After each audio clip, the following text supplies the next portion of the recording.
Children in Hong Kong nowadays are very fortunate.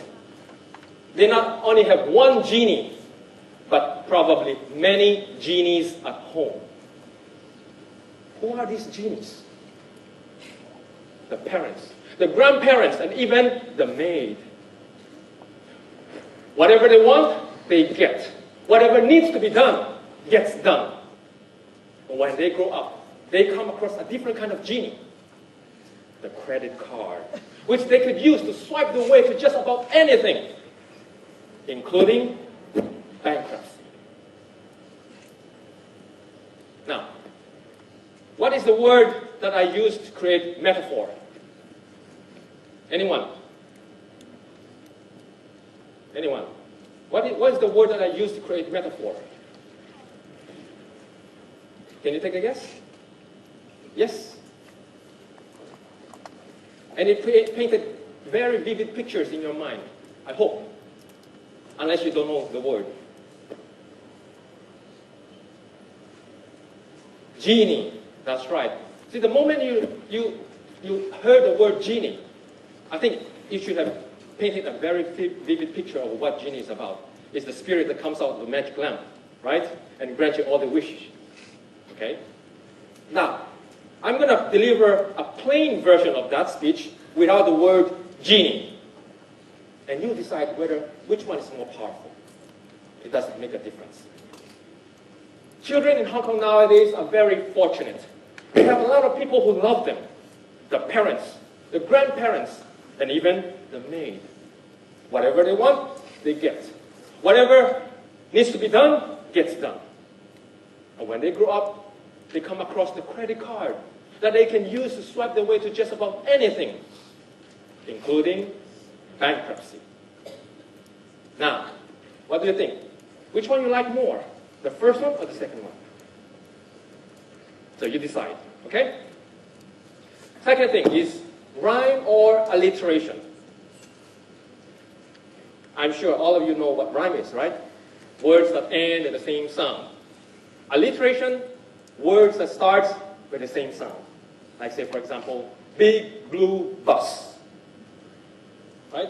When we try to choose this kind of words, we create music in our speech. We help the audience to better make it easier for them to listen to us. Let me give you an example. Having been invited to this workshop this morning is my pleasure. Having to speak in front of 300 students is my pressure. Now, I played with the word pleasure and pressure, right? So I'm sure it will help you remember what I said, right? And the word pleasure and pressure, they are of contrasting meanings, right? So that leads me to contrast. Contrast creates conflict, and when you choose two words in contrast, you actually try to magnify the meaning of it, right?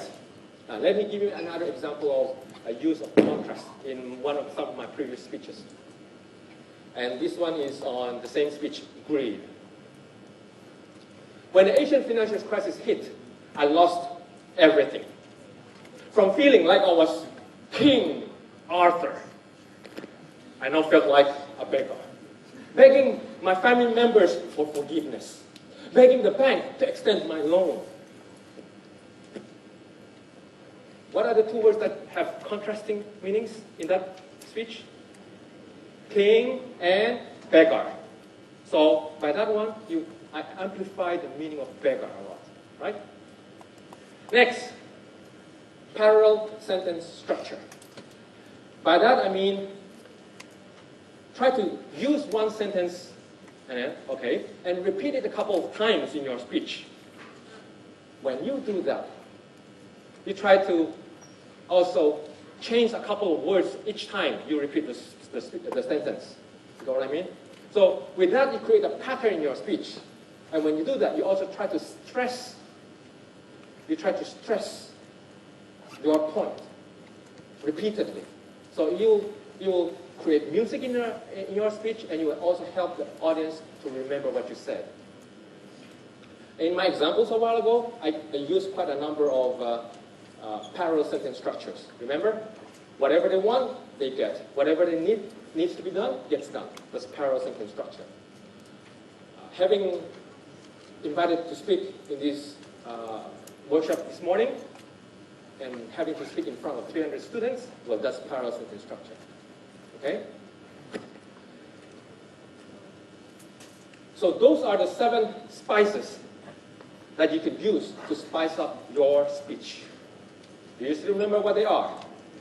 Yell it out. The first one: humor, twist, pause, stories, emotions, questions, and choose the right word and sentence structure. Right? So what's next? Now that we have a good theme, title for the speech, advanced preparation, spice up, we need to time it to perfection. Food in fast food restaurants. What do you expect from them? A lot of times they are either undercooked or overcooked, right? Upscale restaurants, most likely the food will be cooked to perfection. If you order medium rare steak, you'll get your steak cooked on both sides and still red in the middle. Wow, which is yummy, right? But at the same token, we must time our speech to perfection. And ordinary speeches, because of lack of preparation, a lot of times they were either under time or they go over time. But it's no big deal. Probably you just have some embarrassing moments. But how about in a speech, in a contest? See, you are given a specific amount of time for you to deliver a speech. And in this contest, you were given 3 minutes, right? If you go over time, you won't be able to finish your speech. You won't be able to finish your conclusion. You won't be able to conclude powerfully. And that will be a huge deduction in your marks. For average speakers like most of us, how fast do we speak? Most likely about 100 words per minute. So I would suggest you limit your words to about 100 words per minute that you're allowed to speak. So for a 3-minute speech, about 300 words. Some of you might be able to speak faster. So 330 probably should be the maximum.